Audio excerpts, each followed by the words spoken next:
नमस्कार दोस्तों, स्वागत है आप सभी का फ्री ऑनलाइन केमिस्ट्री क्लासेस के अंदर। दोस्तों हम डिस्कस कर रहे हैं आरपीएससी फर्स्ट ग्रेड और सेकंड ग्रेड की केमिस्ट्री, जिसमें मैं डिस्कस कर रहा हूं हेलो एल्केन के बारे में। दोस्तों अगर आप नए हैं तो आप चैनल को सब्सक्राइब जरूर कर लीजिए। क्यों? क्योंकि आपको यहाँ कंप्लीट निःशुल्क कक्षाएं प्रोवाइड करवाई जा रही है। दोस्तों यहाँ जो मैं कक्षाएं ले रहा हूँ, क्लासेस ले रहा हूँ केमिस्ट्री की, इसमें आपको केमिस्ट्री के पूरे topic according to syllabus first grade का पूरा मैटर आपको मिलेगा।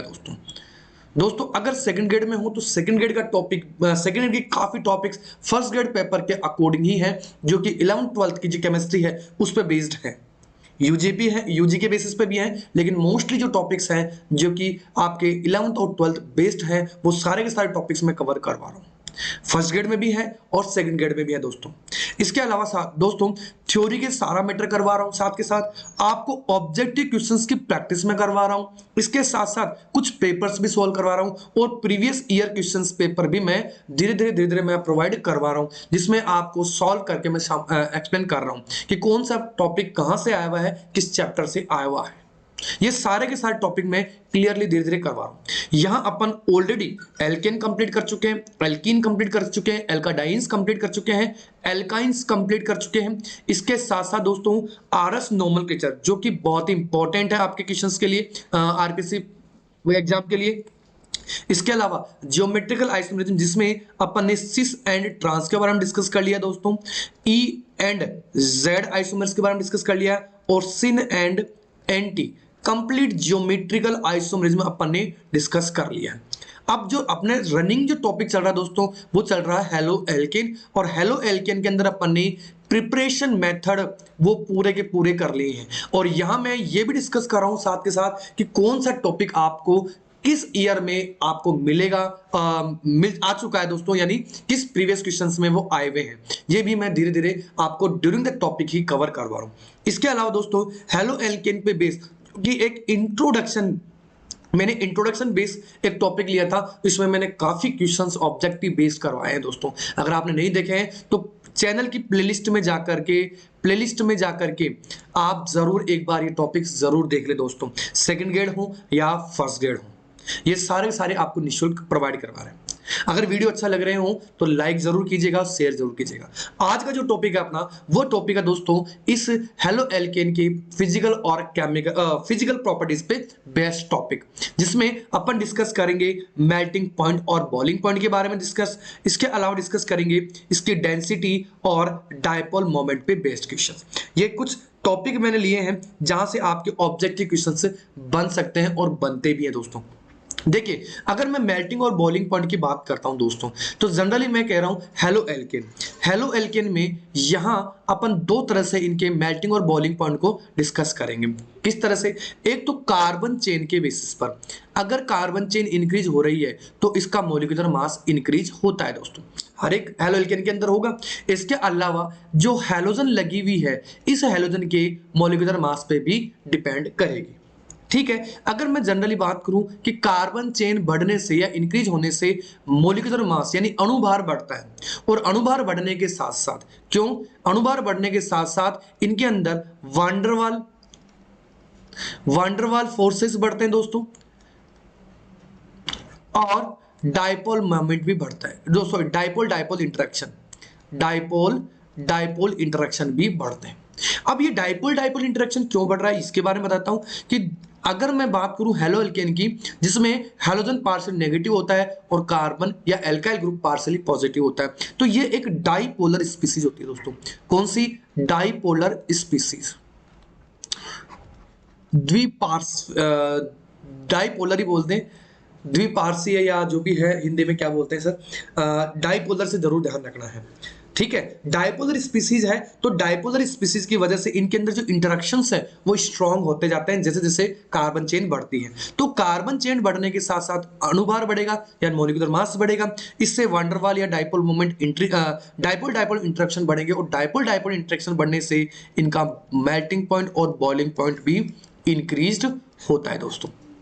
क्लियर है? अगर मैं हैलोजन की बात करूं तो हैलोजन में दोस्तों आपको आरएफ, आरसीएल, आरबीआर और आर है, जिसमें alkyl group same carbon containing होगा, लेकिन यहाँ फ्लोरीन, क्लोरीन, ब्रोमीन और आयोडीन का मॉलिक्यूलर मास चेंज होता है। अपन जानते हैं कि फ्लोरीन, क्लोरीन और ब्रोमीन और आयोडीन का मॉलिक्यूलर मास का ऑर्डर कुछ इस तरह से होता है। तो जैसे जैसे मास बढ़ेगा उनकी मॉलिक्यूलर मेल्टिंग पॉइंट और बॉइलिंग पॉइंट भी इंक्रीज हो जाएगा। तो यही कह रखा है कि जैसे जैसे ग्रेटर द पोलरिटी, क्योंकि पोलर नेचर का होता है ना, पोलर का मतलब ऐसा है पोलर, ठीक है, पोलरिटी के मतलब समझिएगा कि डाइपोलर स्पीसीज है, इजीली ये कार्बन और हाइड्रोजन की जो डिफरेंट इन इलेक्ट्रोनेगेटिविटी है, यानी विद्युत ऋणता का जो डिफरेंस है, उसकी वजह से इनकी पोलरिटी बढ़ती है। ठीक है, और इसके साथ साथ क्या होगा, मॉलिक्यूलर मास बढ़ेगा, और मॉलिक्यूलर मास बढ़ने के साथ साथ इनके अंदर इंटरेक्शन फोर्सेस बढ़ेंगे, जिसमें डाइपोल डाइपोल और van der Waals force of attractions आते हैं। इससे इनके जो बॉइलिंग पॉइंट और मेल्टिंग पॉइंट वो क्या हो जाते हैं दोस्तों, इंक्रीज हो जाते हैं। जैसे मैंने एक सिंपल सा एग्जांपल ले लिया, मीथेन ले लिया, फ्लोरो एल्केन ले लिया, यानी फ्लोरोमीथेन, क्लोरोमीथेन, ब्रोमोमीथेन और आयोडोमीथेन। तो यहाँ हैलोजन के देखो दोस्तों, यहाँ हैलोजन चेंज हो रही है। तो जैसे जैसे हैलोजन्स बढ़ रही है, यानी मॉलिक्यूलर मास बढ़ रहा है, difference fluorine, chlorine, bromine, iodine, तो मास बढ़ेगा। मास बढ़ने के साथ साथ इनका डाइपोल डाइपोल डाइपोल इंटरेक्शन बढ़ेगा, जिससे इनका बॉइलिंग पॉइंट भी क्या हो जाएगा दोस्तों, इंक्रीज हो जाएगा। तो देखो यहाँ इसका डाइपोल मोमेंट सबसे ज्यादा हो गया। कहने का मतलब, अगर मैं CH4 की बात करूं, CH3F की बात करूं, CH3Cl की बात करूं, CH3Br की बात करूं और CH3 आयोडीन की बात करूं, तो यहाँ सबसे ज्यादा बॉइलिंग पॉइंट किसका हो जाएगा, CH3I का हो जाएगा। क्लियर है, गलनांक बोलते हैं दोस्तों, बॉइलिंग पॉइंट क्या बोलते हैं, गलनांक। गलनांक का एक क्रम हो जाएगा आपका बढ़ता हुआ। चलिए आगे देखिए, CH3Cl, CH3 यानी अब कार्बन चेन के बेसिस पे देखा जाए तो कार्बन चेन जैसे जैसे बढ़ती जाएगी, वान डेर वाल या डाइपोल इंटरेक्शन बढ़ते जाएंगे। जहां डाइपोल इंटरेक्शन है, क्यों, क्योंकि एक डाइपोलर स्पीसीज है, ठीक है, इसीलिए। तो यहाँ CH3 ये बढ़ गया, तो जैसे जैसे यहाँ बढ़ता जाएगा वैसे वैसे इनका बॉइलिंग पॉइंट भी बढ़ता जाएगा। तो जैसे जैसे कार्बन बढ़े, इनका डाइपोल मोमेंट भी बढ़ता गया। लेकिन दोस्तों यहां ध्यान रखने की बात है, अगर आइसोमेरिक फॉर्म होती है दोस्तों, क्या कह रहा हूं, आइसोमेरिक फॉर्म, आइसोमेरिक फॉर्म में अपने को क्या ध्यान रखना है कि ब्रांचिंग इंक्रीज होने के साथ, वही मॉलिक्यूलर मास सेम होना चाहिए, ब्रांचिंग इंक्रीज होने के साथ साथ जब ब्रांचिंग बढ़ेगी तो सरफेस एरिया कम होगा, यानी सरफेस एरिया, ठीक है, सरफेस एरिया क्या होगा, डिक्रीज होगा, कम होगा। इससे इनके जो इंटरेक्शंस हैं, इंटरेक्शन यानी इनके बीच में जो आकर्षण बल है, इंटरेक्शन फोर्सेस या आकर्षण बल, ये आकर्षण बल क्या होते जाते हैं, कम होते जाते हैं।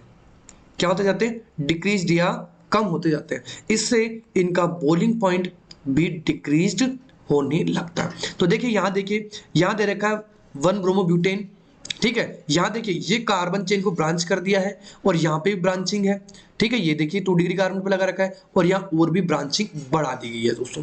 तो देखिए यहां सबसे ज्यादा अनब्रांच कार्बन चेन वाले हैं, यहां देखिए यहां सबसे ज्यादा बॉइलिंग पॉइंट है 375 केल्विन के अंदर, इसके बाद में 364 और 365। अगर मैं बात करूं आइसोब्यूटाइल ब्रोमाइड की और सेकेंडरी ब्यूटाइल ब्रोमाइड की, तो इन दोनों का बॉइलिंग पॉइंट लगभग बराबर है। लेकिन टर्शियरी ब्यूटाइल ब्रोमाइड की बात करें तो ब्रांचिंग बहुत ज्यादा होने की वजह से यहाँ इसका बॉइलिंग पॉइंट भी बहुत ज्यादा हो गया है।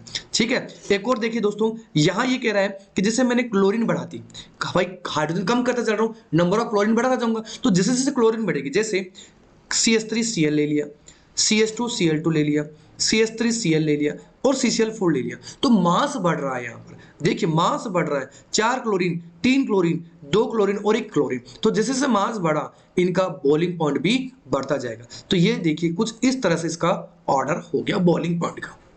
तो यहां से आपको एक छोटा सा क्वेश्चन पूछा जा सकता है बॉइलिंग पॉइंट के बेसिस पे। चलिए आगे चलते हैं, डेंसिटी की बात करते हैं। तो देखिए वही है, सेम कंसेप्ट है कि जैसे जैसे मास बढ़ेगा डेंसिटी बढ़ती जाएगी, तो वही वाला कंसेप्ट है।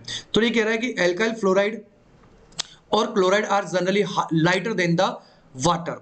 वाटर से क्या होते हैं, हल्के होते हैं। लाइटर का मतलब यहाँ दोस्तों हल्का होने से, यानी बिल्कुल हल्के होते हैं। इसका मतलब ये है कि वाटर पे फ्लोट करेंगे, तैरेंगे, यानी वाटर के ऊपर रहेंगे।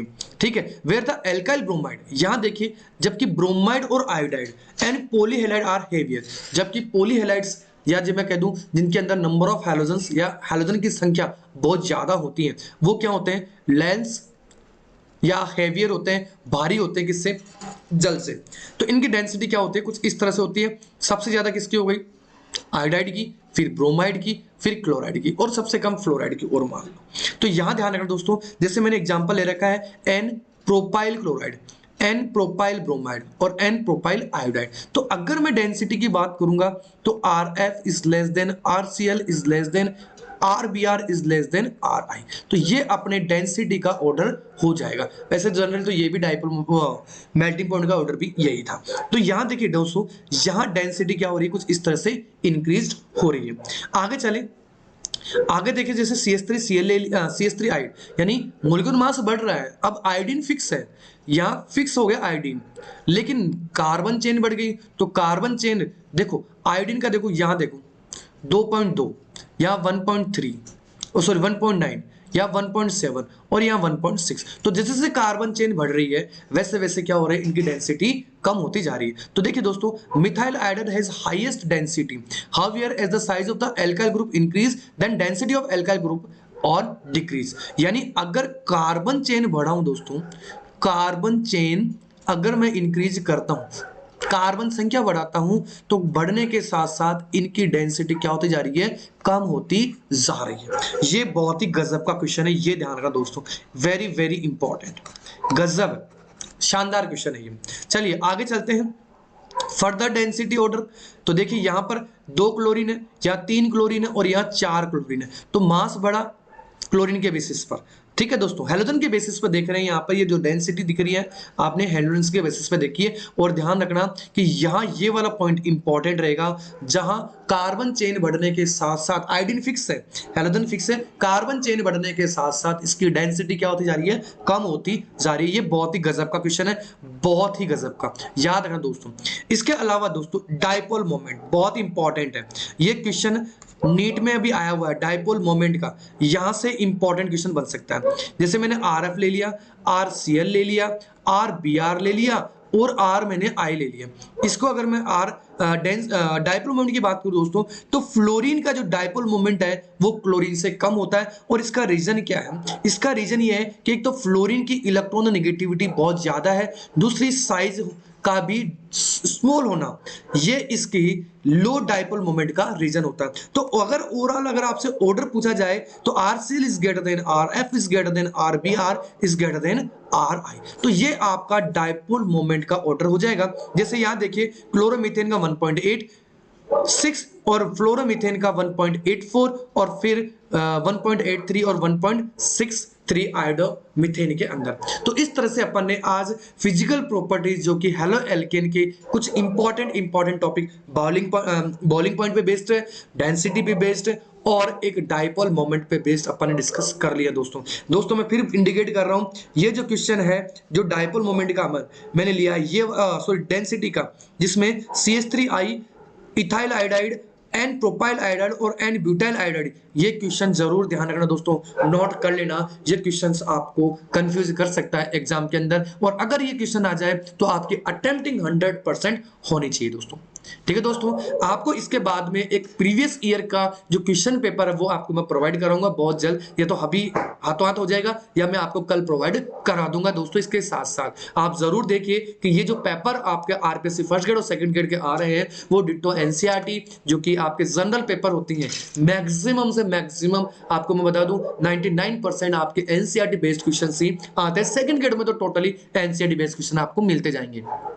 इसके अलावा 55 क्वेश्चन जो कि आपने एनसीईआरटी बेस्ड आ रहे हैं 11th और 12th, वो भी आपको कवर करते चलने हैं, क्योंकि यहाँ सारे के सारे 55 के 55 क्वेश्चंस आपको एनसीईआरटी 11th और 12th के मिलेंगे दोस्तों।